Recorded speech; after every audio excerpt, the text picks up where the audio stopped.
Increasing scientific research now shows that past trauma and stress can get stuck in our body. One method to help release this stress is Bodyfulness, which incorporates movement into mental health therapy. Here to tell us more is holistic psychologist and relationship therapist, Dr. Rachel Allyn. Dr. Allyn, thank you for joining us. Thank you so much for having me. It's our pleasure. I have heard of mindfulness, of course, but never bodyfulness. Would you explain the difference?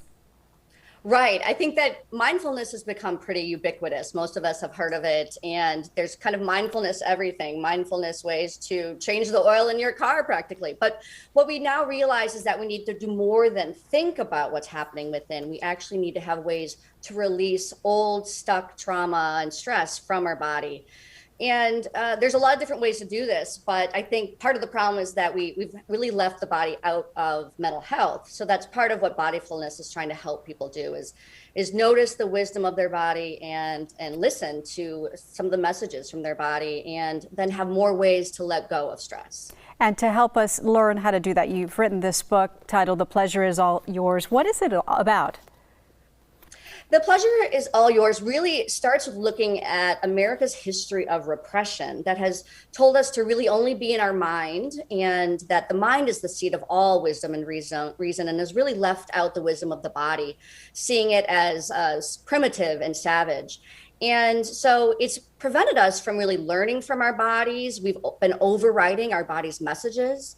And that's part of why we are so sick, as far as we're exhausted, we're lethargic, we're burnt out. There's more insomnia than ever because we don't listen to our body's messages for rest or taking a break from work.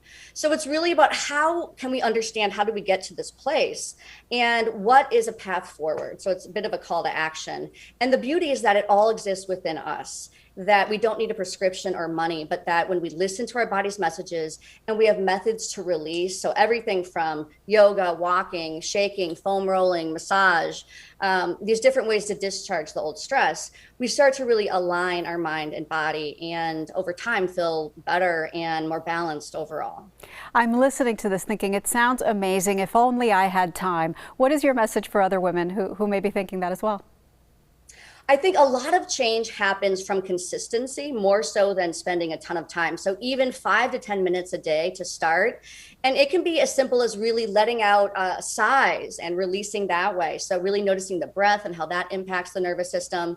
It can be as little as 10 minutes of stretching, and doesn't have to be a ton of time. But then you're retraining the body to know that it can let go rather than hold on. I mean, there's collective trauma happening. And so we're holding on to so much, but just sprinkling in little practices throughout the day to release and soften and let go out of our body really helps us to not be so on edge. And I know that you have helped individuals and couples sort of find this mind-body connection. What kind of results are you seeing? I'm noticing that people find that they used to have mental insights and awareness, but then they didn't understand why they would still get stuck in reactive patterns. And so this has really helped people to have this aha moment that there was something in here viscerally that was stuck. So I think people feel a little bit lighter. They feel more confident in turning inward to cope, to regulate. And they find that they're not repeating as many patterns that maybe they mentally understood, but then they would somehow behaviorally still get caught in these patterns that they were trying to change. So that's been really wonderful to see. Dr. Rachel Allyn, thank you for the work you do and for taking the time today. Thank you so much for having me. It's been a pleasure. You're welcome. And if you'd like more information about The Pleasure Is All Yours and Dr. Allyn's practice, visit drrachelallyn.com.